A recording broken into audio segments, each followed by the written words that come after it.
नमस्कार, आपल्या सर्वांचं द डेली लाईफमध्ये स्वागत. श्रीपूर येथील मायनरमध्ये निर्लज्जपणाचा कळस गाठणारी घटना घडली आहे. श्रीपूर मायनर येथे 3 जर्सी गाईची खोंडे अज्ञात इसमाने रानात रस्त्यावरती सोडून त्या ठिकाणाहून धूम ठोकली आहे. ही घटना 8 दिवसापूर्वी घडलेली आहे. प्राणीप्रेमी असणारे दिलीप कांबळे यांनी यांचा सांभाळ देखील सुरू केलेला आहे. 3 लहान जर्सी खोंडांना अज्ञात इसमाने आठवडाभरापूर्वी रस्त्यावर व रानात सोडून दिल्याची धक्कादायक बाब उघडकीस आली आहे. दिलीप कांबळे आणि त्यांच्या पत्नी मंगल कांबळे यांनी या खोंडांना रस्त्यात तडपताना पाहिले आणि त्यांना त्यांची दया आली. केवळ 1-2 दिवसाची असलेली ही लहान खोंडे दूध व खाण्याच्या शोधात असहाय्य स्थितीमध्ये तडफडत असताना त्यांनी पाहिली. आजूबाजूला परिसरामध्ये त्यांची आई, गाई किंवा मालक आहे का हे देखील त्यांनी पाहिलं, पण कोणीही त्या ठिकाणी त्यांना दिसून आलं नाही. म्हणजेच एका अज्ञात शेतकऱ्याने किंवा इसमाने अशा प्रकारचे हे कृत्य केल्याची घटना दिलीप कांबळे आणि त्यांच्या पत्नी मंगल कांबळे यांनी समाजापुढे दाखवून दिले आहे. मायनर येथील दिलीप कांबळे आणि त्यांच्या पत्नी मंगल कांबळे हे गेल्या 8 दिवसापासून या खोंडांची सेवा करत आहेत. दररोज सकाळ संध्याकाळी 15 लिटर दूध डेअरीमधून आणून बाटल्यात भरून त्यांनी खोंडाला पाजून ते आतापर्यंत जिवंत ठेवलेले आहेत. ते त्या परिस्थितीमधून आपला संसार करत असताना तुटपुंजा उत्पन्नातून दररोज 400 ते 500 रुपये खर्च करून ह्या वासरांची, ह्या खोंडांची ती सेवा करत आहेत. काही जणांनी त्यांच्यावर टीका देखील केली, पण त्यांनी त्यांच्याकडे दुर्लक्ष केलं आणि मूक प्राण्याचा जीव वाचवण्यावर त्यांनी भर दिलेला आहे. अज्ञात इसमाचे हे अमानुष कृत्य इथं उघडकीस आलेले आहे. जर जर्सी गायला जर वासरं मादी जन्माला घातली तर त्याला दूध व्यवसाय करण्यासाठी वाढवायचे, परंतु खोंड म्हणजेच नर झाल्यास त्याची आर्थिक किंमत नसते, म्हणून अनेक जण त्यांना अशा प्रकारे फेकून देतात. अशा घटना अनेक ठिकाणी घडलेल्या आहेत. हेच कृत्य श्रीपूर मायनर परिसरात घडले आहे. शेती आणि दूध व्यवसायाला पूरक म्हणून जर्सी गायी पाळल्या जातात, पण या प्रकरणामुळे माणुसकीचा अपमान झाल्याची घटना इथं दिसून येत आहे.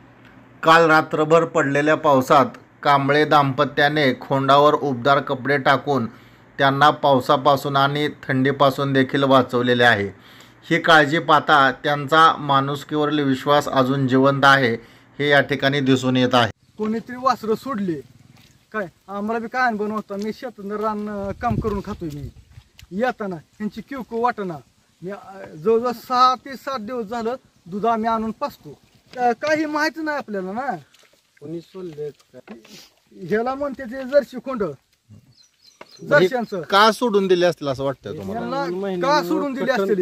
ही इतकी माणसं दूध काढते ते आज जर्शांचं दूध घालते ते डेअरीला, पण गाय व्याल्या जर तुम्ही अशी वासरं सोडत असला तर त्यावर काहीतरी कारवाई व्हावी, हे माझा निर्णय आहे. आम्ही करून खाणारी माणसं आहे. एकतर आम्ही इतका खर्च जिंकू शकतो का?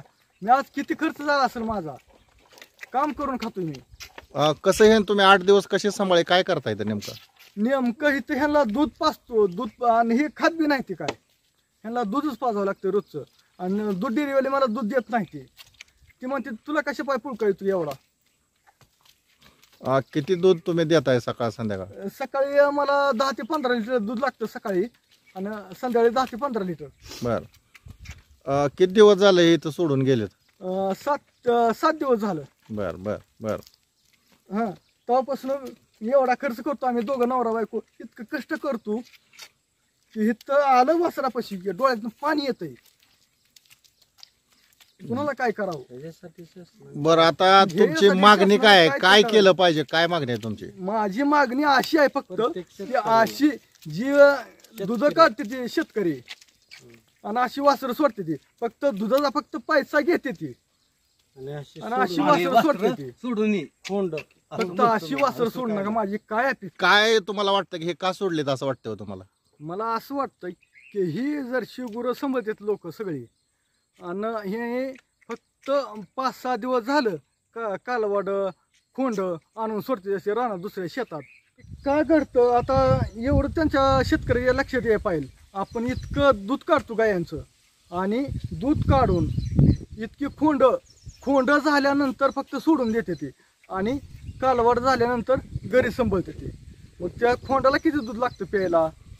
हां, ह्याच्यासाठी फक्त आमची एकच विनंती आहे की असं काय करू नका. सगळ्या दूध डेअरी आहेत त्या, कुणीही मला दूध देत नाही. मी पदर पैशानं. आपण श्रीपूर मायनर मध्ये आहोत. गेले 8 दिवसापूर्वी आपण इथं मगापासून जे पाहताय तर इथं दिलीप भगवान कांबळे आणि त्यांच्या सौभाग्यवती ह्यांनी रानातून येत असताना 8 दिवसापूर्वी अशा प्रकारे जर्सी गायची खोंड त्यांना दिसली आणि अतिशय ही लहान होती आणि ही खाण्यासाठी दूध पिण्यासाठी अक्षरशः तडपडत होती. आणि हे त्यांनी ज्यावेळेला पाहिलं की इथं त्यांचं कोणीही नाही, कुठला शेतकरी नाही किंवा त्यांची मोठी जर्सी गाय नाहीये आणि मग त्यांना प्राण्याबद्दल, हे प्राणीप्रेमी आहेत आणि त्यांना दया आली आणि त्यांनी स्वतः जाऊन डेअरीवरती विकत दूध आणलं आणि ह्या खोंडांना इथं पाजण्याचं काम गेले 8 दिवसापासून करत आहेत.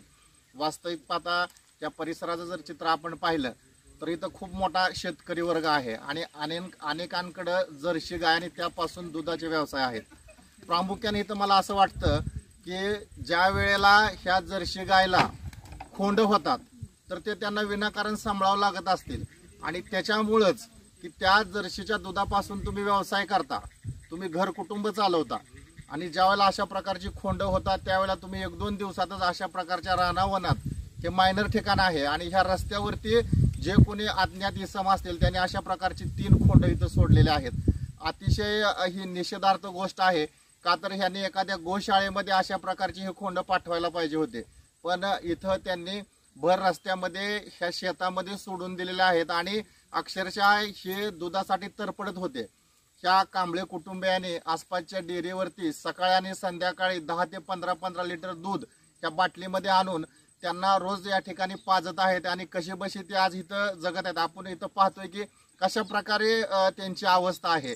तर जे कोणी प्राणीप्रेमी असतील किंवा संबंधित ह्याचा जो विभाग असेल त्यांनी अशा प्रकारे जे निर्दयी लोक आहेत किंवा जे फक्त दूध आणि पैसा ह्याच्याकडे लक्ष देतात आणि अशा प्रकारचे आपण म्हणतो ना सांड कशाला सांभाळायचा आहे, तर तसं नाहीये. प्राण्याला जीव आहे, माणसाला जीव आहे, प्रत्येक गोष्टीला जीव आहे आणि त्याचा जन्म झालाय. त्याच्यापासून आपण आपलं घरदार उत्पन्न त्या दुधाच्या व्यवसायावरती, त्या जर्सीच्या दुधावरती चालवतोय. मग जर खोंड झालं तर नक्कीच ते सांभाळलं पाहिजे किंवा ठराविक मोठं झाल्यानंतर एखाद्या गोशाळेमध्ये ते त्या ठिकाणी दिलं पाहिजे. जर या ठिकाणी गाय झाली असती तर निश्चित त्यांनी सांभाळले असते आणि त्याचे पैसे केले असते. मोठी झाल्यानंतर ते विकून टाकले असते किंवा त्यानंतर त्याच्यापासून दुधाचा व्यवसाय सुरू केला असता. तर इथं सांगायचा उद्देश एकच आहे की हे जे कांबळे कुटुंब आहे त्यांनी अतिशय या ठिकाणी पुण्याचं काम इथं केलेलं आहे की अशा प्रकारची जे इथं 3-4 खोंड आपल्याला दिसतात तर त्यांना गेले 8 दिवसापासून स्वतः यांची सुद्धा परिस्थिती हलाखीची आहे. त्यांनी आपल्याला आता सांगितलं की आम्ही सुद्धा असं मोलमजुरी करून इथं जगतोय आणि आम्हाला हा प्रकार दिसला, आम्हाला त्याची कीव आली, आम्हाला दया आली आणि आम्हाला गुराढोराचं वेड आहे. आम्ही सुद्धा त्या ठिकाणी गुराढोरं पाळतो आणि हे आम्हाला त्या ठिकाणी खूप असं हीन वाटलं आणि त्याच्यानंतर मग आम्ही ताबडतोब आम्हाला जी शक्य आहे ती मदत करण्याचा किंवा हे जगली पाहिजेत, तर ही जी खोंड आहेत ही जगली पाहिजेत त्यासाठी आम्ही या ठिकाणी प्रयत्न करतोय. काय घडलं होतं, म्हणजे कसं हे तुम्हाला दिसलं इथं कसं घडलं माहित आहे का? इथं कोणीतरी अज्ञात माणसाने टेम्पोतनं खोंड सोडून गेले आणि मी शेतातनं दुसऱ्या शेतात काम करून रस्त्याने जाताना मला दिसली की वाटली, वरडायला लागली, सगळे डोळ्यातनं पाणी यायला लागलं. काय परत आम्ही काय केलं की दूध आणलं, पाजलं.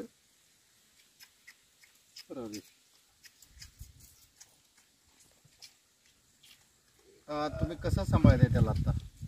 याला आम्ही लेकरा सकाळ सांभाळतो पाटापासून. सकाळीच पाऊस आला होता, कसं याला सहाय्य केलं? अचानक पाऊस आला होता, पाट आलो तुम्ही, पाट आलो आणि पांघरून घातलं गेलो. किती आहेत ही खोंड?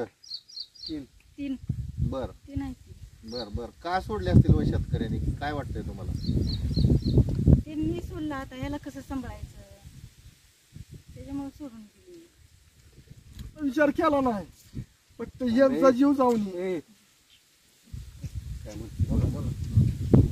परपंचाचा विचार केला नाही. मला कोण नाही, फक्त ह्यांचा जीव जाऊन ये म्हणून मी विचार केला आणि दूध आणून पाचतो रुचीवर. मला कोण डेअरीवाला देत नाही दूध, मी विकत आणतो पुढं. आणि किती पैसे खर्च झाले सकाळ संध्याकाळी तुमचे? सकाळी माझं 200-300 रुपये जातात आणि संध्याकाळी 200-400 रुपये जातात. द डेली लाईफ साठी दत्ता नाईक नवरे श्रीपूर.